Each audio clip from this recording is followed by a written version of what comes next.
And time now for Moving Through the Course, delivered by DP World, worldwide logistics partner of the Ryder Cup. We're going to tour the back nine, and here we go. It's so hard to turn matches around. 2023 of the 23 matches that were up making the turn in the Ryder Cup, only one of them was flipped.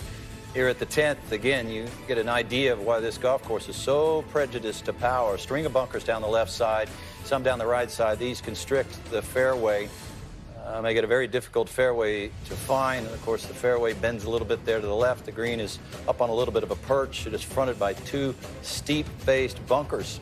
This is a shallow green. Long is a relatively new chipping area. Again, you make the turn here. You're trying to cut into that deficit. You're trying to maintain a lead. You're trying to build a lead. This is where the drama begins to really unfold. And no question, pivotal holes, and on to par 4 11th, Paulie. Yeah, this is a tough stretch of holes here, 10, 11, 12, par 4s that are all going to test the players. But as Brandel says, there's opportunity to win holes when it comes to match play. Obviously, a well-bunkered hole here on 11.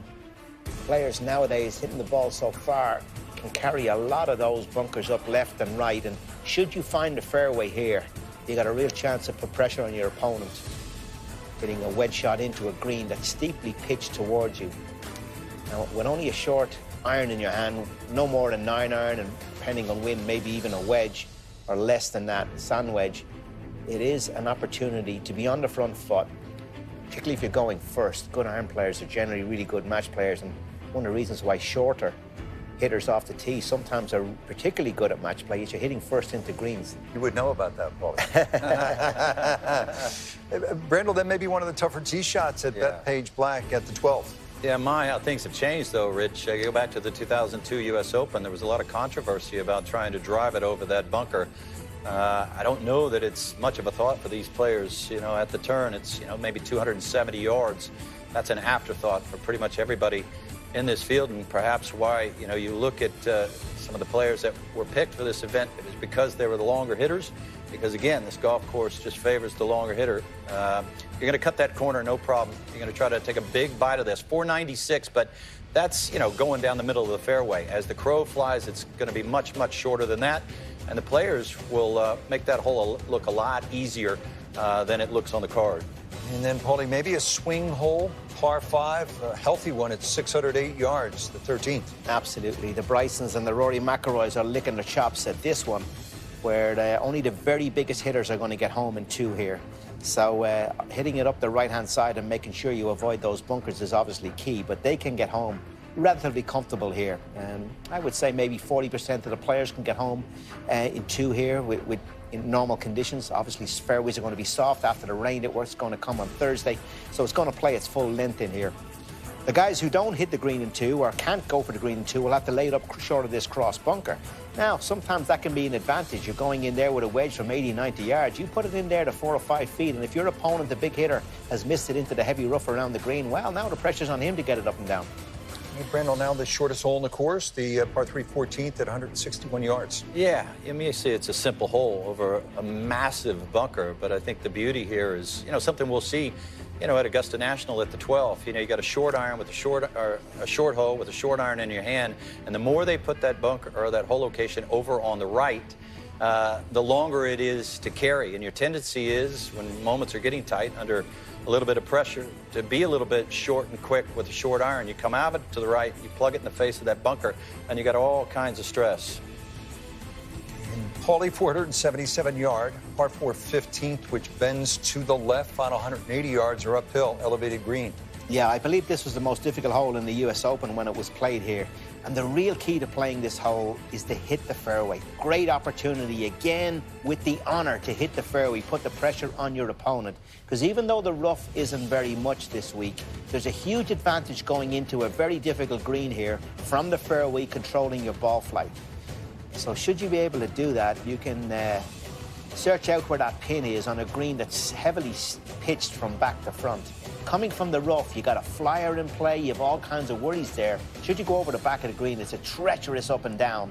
So a real advantage to come from the fairway here. You may see even the bigger hitters decide to just hit something a little bit more conservative off the tee.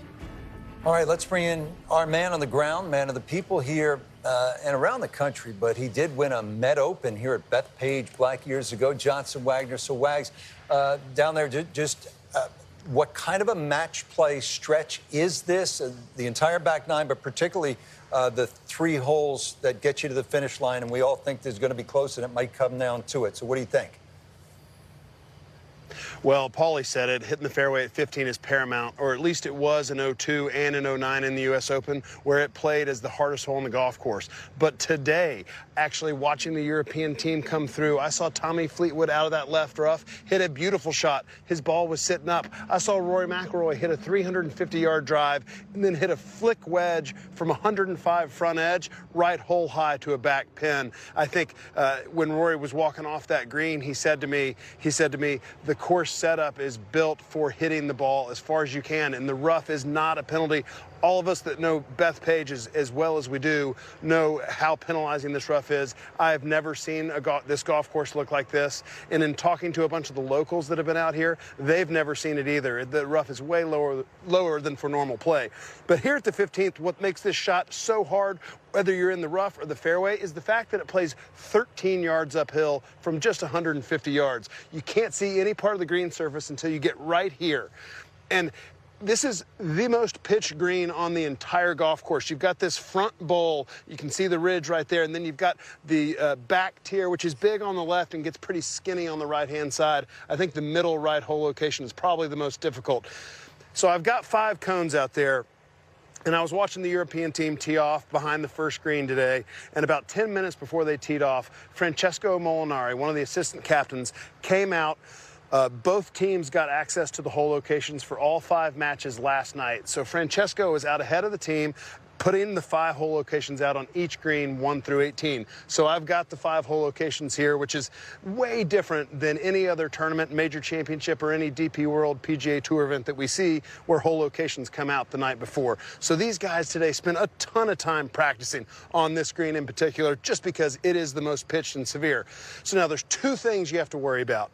If you're going to a back flag, and it doesn't quite get up the hill, which I think I may have just gotten that one up the hill, it should come back down this ridge towards these front pins. Obviously, that backstop is going to help you to the front pins, but if you end up down here to either the back left, any of the back 3 pins, it's a brutal 2-putt, because if you hit it 3 or 4 feet by, you're going to be left with one of the most severe breaking 3-4 footers you can have. Now, the other thing to watch out for is this right side falls off steeply, quickly. Now, the rough up here around the green cuts, as we watched them mow it tonight, they're cutting around the greens to 3 inches, so it's a little bit more penalizing, but it's almost like they're standing the rough up so the ball sits up. And so we're looking at some rain. We could worry about some balls spinning back like we saw both U.S. Opens where we had lots of rain, but if today they're firm and you come into this green with no spin, it's going to get over the back of this green into that 3-inch rough and leave you a very awkward shot. What I wanted to show you here, though, is the steepness of this green complex. And now, I think the greens at Bethpage State Park here, the Black course, I think they're very flat. They're tough to hit. You got a lot of holes like this where you cannot bounce a ball up, but when you get on them, they're fairly easy to putt. Not here at the 15th. So we're going to take this one to the back center hole location. Very difficult pin. This is probably the slowest putt these players will face on this entire golf course. So it's difficult to think you've got to hit it too hard. And like I said, you do not want to leave the one from behind the hole. And I gave that a pretty good wrap. And it is just snapping off the side, left it about 10 feet short.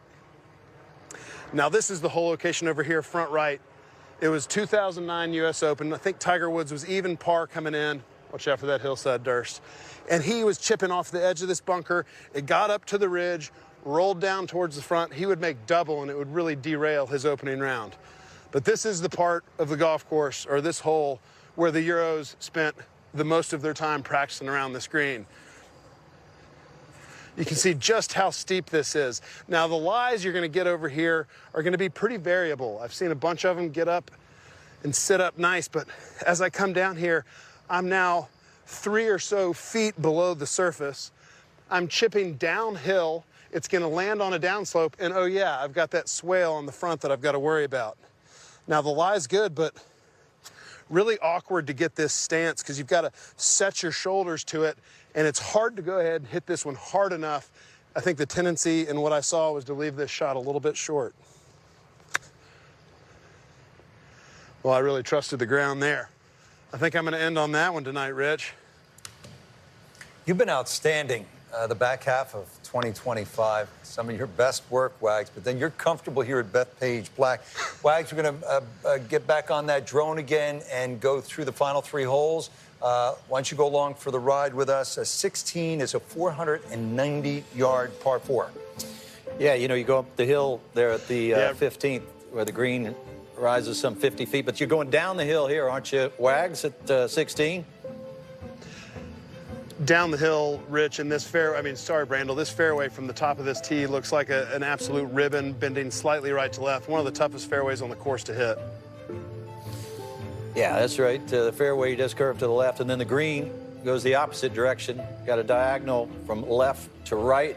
Massive right-hand bunker that you see right there, waiting to catch somebody who comes out of a shot under the pressure coming down the stretch. But again, another beast of a par 4.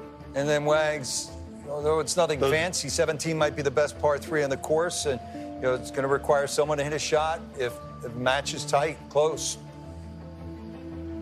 And I think 17 of a golf course that is extremely visually intimidating. The bunkers short of 17 are probably the most dramatic on the whole property. The hourglass green shape, really tough to get balls close today. We saw the wind blowing left to right, and I think the closest shot I saw in there today was out of the American team was maybe 15 feet. So brutally difficult to get it close to any front pin. Yeah, that hole as well has lost a bit of its teeth, hasn't it, Wags? Because of the stand at the back of the tee, they've moved it forward 20-odd yards. Wags, walk us through the finishing hole. Yeah, it absolutely has, but I think that's part of the story. Wags, the 18th hole. You can play this 18th hole in so many different ways, depending on the wind direction. Into the wind, I think, depending on where you are, you want to avoid the massive bunkers. And I think Lucas Glover hit a 6-iron off that tee in the 2009 U.S. Open. I've played it many times where I've hit 3-iron, 8-iron. You just have to avoid those bunkers. But if it gets downwind, some of those bombers, they're going to be able to put it on the upslope just in front of the green. Yeah, definitely a chance for birdie to win a point, tie a match. Wags, thank you. We look forward to seeing you again tomorrow, Thursday, and right through the weekend. All right, Paulie, here we go.